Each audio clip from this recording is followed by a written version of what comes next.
Bonjour, notre semence pour aujourd'hui se trouve dans le livre d'Exode au chapitre 18 et au verset 17 à 18.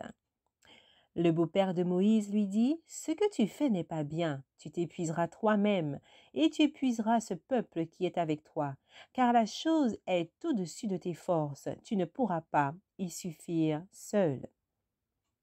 Si nous faisons tout ce qui est en notre pouvoir pour conserver la santé, nous pouvons alors nous attendre à en recevoir la bénédiction et nous pouvons demander avec foi à Dieu de bénir nos efforts pour préserver notre santé. Il nous exaucera alors si son nom peut être ainsi glorifié. Mais nous devons tous comprendre que nous avons notre part à faire. Dieu n'œuvrera pas de façon miraculeuse pour que les personnes qui s'engagent délibérément sur la voie de la maladie conservent la santé. Si nous nous conformons soigneusement aux lois que Dieu a mises dans notre être, nous conserverons la santé et notre organisme ne s'épuisera pas.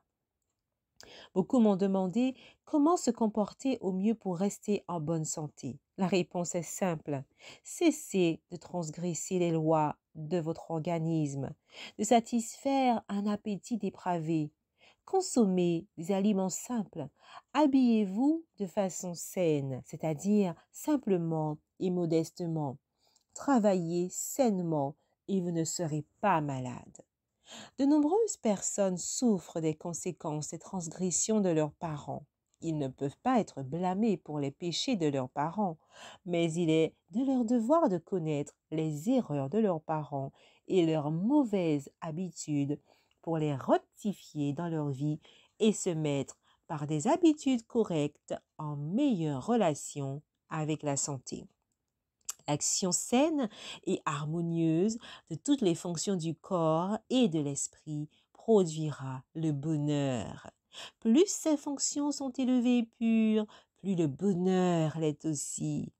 Une vie sans but conduira à la mort. L'esprit devrait se nourrir des thèmes en relation avec nos intérêts éternels, et cela est favorable au corps et à l'esprit. Rappelez-vous, Dieu s'est engagé à conserver à notre corps son bon fonctionnement et sa santé si nous obéissons à ses lois et coopérons avec lui.